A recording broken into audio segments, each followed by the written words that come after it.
సామూహిక గృహ ప్రవేశాల కార్యక్రమం ఈ ఏడాదిలో మరోసారి చేపట్టాలని సీఎం చంద్రబాబు నిర్ణయించారు.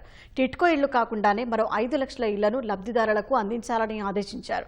ప్రభుత్వం ప్రతిష్టాత్మకంగా తీసుకున్న పథకాలు, కార్యక్రమాలను పక్కా ప్రణాళికలతో అమలు చేయాలని ఆర్టీజీఎస్ సమీక్షలో సీఎం స్పష్టం చేశారు.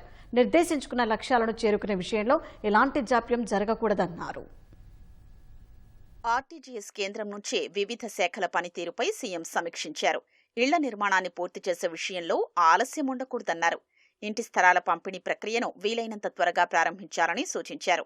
దాదాపు 2 లక్షల మంది ఇళ్ల స్థలాలు కోరినట్లు సర్వేలో తేలిందన్నారు. ఆ దిశగా చర్యలకు అధికారుల్ని సీఎం ఆదేశించారు.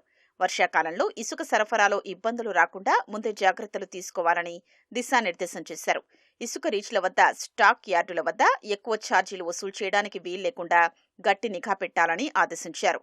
ప్రభుత్వ పథకాల్ని ప్రజలకు చేరువ చేయడంతో పాటు సంతృప్తి కలిగించే రీతిలో సేవలు అందించినప్పుడే మంచి ఫలితాలు వస్తాయన్నారు. కాలేజీ విద్యను మరింత పటిష్టంగా తీర్చిదిద్దాలని సీఎం ఆదేశించారు. ప్రస్తుత కాలానికి తగినట్లుగా రీఓరియంటేషన్ చేయాల్సిందన్నారు.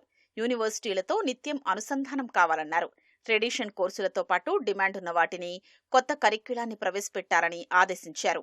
ఆంధ్ర యూనివర్సిటీతో పాటు మిగిలిన వర్సిటీలో ర్యాంకుల్ని మరింతగా పెంచుకోవాలన్నారు. ఉన్నత విద్యామండలి మరింత చురుగ్గా పనిచేసేలా అధికారులు కృషి చేయాలన్నారు. మధ్యాహ్న భోజన పథకంలో ఎలాంటి ఫిర్యాదులు, విమర్శలు రాకూడదని స్పష్టం చేశారు. ప్రజల్లో, యువతలో ఆరోగ్య పరిరక్షణపై అవగాహన కల్పించేలా శాప్ విభాగం తన యాక్టివిటీని మరింత పెంచాలన్నారు. 5K రన్ వంటి కార్యక్రమాలు చేపట్టాలని సూచించారు. ట్రిపుల్ రైడింగ్ వల్ల ఎక్కువ ప్రమాదాలు, మరణాలు జరుగుతున్నందున నివారించాలన్నారు. కఠిన నిబంధనలు అమలు కన్నా ముందు ప్రజల్ని చైతన్యపరచాలన్నారు. విద్యుత్ కేబుల్ తీగలు వేలాడుతున్న కారణంగా అగ్ని ప్రమాదాలు జరగకూడదన్నారు. పిడుగుపాటుకు ప్రజలు ప్రాణాలు పోకూడదని ముందస్తుగా అలర్ట్ మెసేజ్లు పంపుతున్నా అక్కడక్కడా మరణాలు జరగడం పట్ల సీఎం ఆవేదన వ్యక్తం చేశారు. మెసేజ్లు పెట్టడంతో పాటు క్షేత్రస్థాయి సిబ్బందిని అలర్ట్ చేయాలని ఆదేశించారు. ఫలానా టవర్ లొకేషన్ పరిధిలో పిడుగులు పడే ప్రమాదముందని నెట్వర్క్ ద్వారా ప్రజలకు తెలియజేసేలా చూడాలని దిశానిర్దేశం చేశారు. అవేర్ 2.0 మొబైల్ యాప్ను సీఎం ఆవిష్కరించారు.